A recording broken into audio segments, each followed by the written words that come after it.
हम सब के भीतर अनंत क्षमताएं छुपी हुई हैं, लेकिन अनंत क्षमताओं के बावजूद हम जीवन के साथ बहुत सारी शर्तें लगा देते हैं। ये शर्तें ही हमें जीवन में आगे नहीं बढ़ने देती।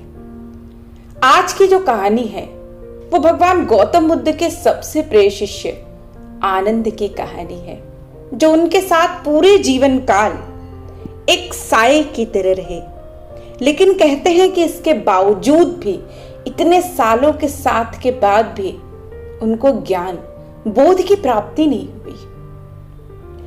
आनंद वास्तव में गौतम के चचेरे भाई थे।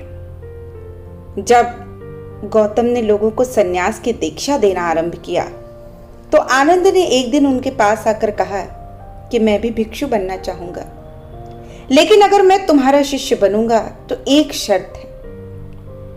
तुम्हें वो शर्त माननी पड़ेगी, क्योंकि मैं तुम्हारा बड़ा भाई हूं। मैं तुम्हारा शिष्य बनने जा रहा हूं, लेकिन मेरी ये शर्त है कि मैं हमेशा तुम्हारे साथ रहूंगा। तुम मुझे कभी किसी काम के लिए नहीं भेजोगे। मैं पूरे जीवन काल तुम्हारी छाया बनने जा रहा हूं।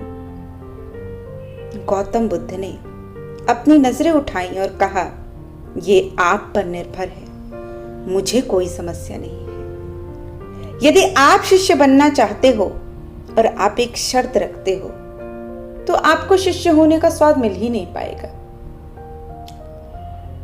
जिस क्षण आपने एक शर्त रखी, जीवन की सभी संभावनाओं को हम उसी वक्त नष्ट कर देते हैं। गौतम बुद्ध इस बात को बहुत अच्छे से जानते थे। बोले कुछ भी नहीं, बस हल्का सा मुस्कुरा दिए और बोले ठीक है। जब उनकी यह शर्त थी तो उन्होंने ये शर्त पूरी कर दी। लेकिन प्रश्न उठता है कि इतने सालों तक बुद्ध के पास रहने के बाद इतने लोगों ने ज्ञान प्राप्त किया, बोध प्राप्त किया, लेकिन आनंद को ज्ञान क्यों नहीं प्राप्त हुआ? एक उदाहरण से समझते हैं कि यदि एक दीपक है, उसके जलने से, जिसने उसे जलाया है और जो आसपास के लोग हैं उन सबको रोशनी मिल रही है। हम रास्ते में उस दीपक को लेकर चल रहे हैं। जब तक वो व्यक्ति हमारे साथ है, दूसरे व्यक्ति को उस दीपक को जलाने की जरूरत ही नहीं पड़ती है। लेकिन अगर वो व्यक्ति उस रास्ते से अपना रास्ता बदल ले तो आगे सिर्फ अंधकार हो जाएगा, और यदि उस वक्त आपके पास दीपक नहीं है तो आप आगे नहीं बढ़ सकोगे। बस यही अवस्था आनंद की हो गई थी, क्योंकि उसे इस बात का एहसास ही नहीं होता था कि कभी बुद्ध उसे छोड़कर चले जाएंगे। तब वो ज्ञान कहां से प्राप्त करेगा? आनंद ने सिर्फ एक शर्त से उसकी संभावनाओं को नष्ट कर दिया। जब गौतम बुद्ध अपनी मृत्युशैया पे थे तो केवल कहते हैं कि उस वक्त 500 ऐसे शिष्य थे जो प्रबुद्ध थे। वो ही अंदर गए, बाकी सभी बाहर रह गए। आनंद ने रोते हुए कहा कि मैं उनके सबसे करीब था, लेकिन मैं उनके घेरे से बाहर हो गया। क्यों? मेरे साथ ऐसा क्यों हुआ? जब लोगों ने गौतम से यह प्रश्न पूछा तो उन्होंने जवाब दिया कि एक चम्मच रस का स्वाद कैसे ले सकते हैं? यदि आप रस का स्वाद लेना चाहते हैं तो आपको जीभ के प्रति जागरूकता की आवश्यकता है। जिस क्षण आप जीवन में परिस्थितियां निर्धारित करते हो, आप निर्जीव हो जाते हो।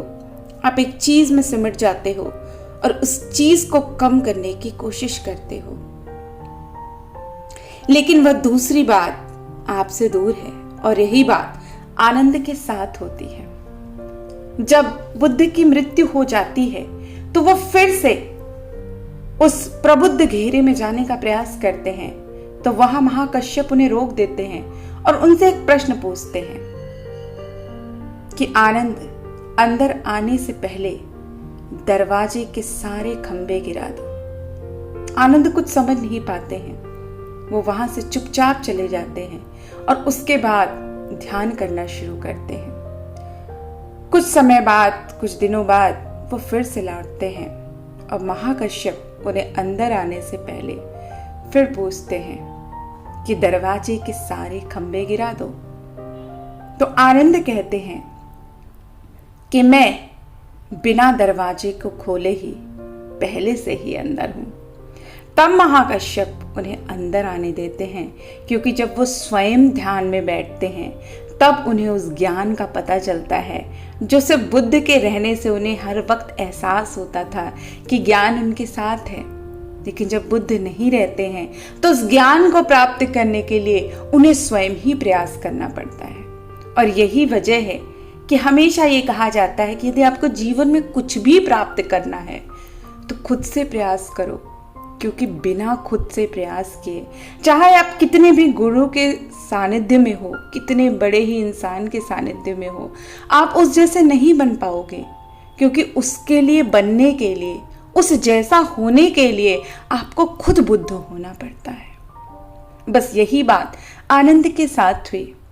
कहते हैं कि आज इस संसार में जो भी बुद्ध का ज्ञान है वो सिर्फ आनंद की वजह से है, क्योंकि कहा जाता है कि उनकी जो मेमोरी थी वो फोटोग्राफिक मेमोरी थी, जिसमें हर चीज अंकित थी। और उन्होंने हमेशा अपनी हर कहानी, हर प्रवचन की शुरुआत ऐसे करी कि मैंने ऐसा कहते सुना है।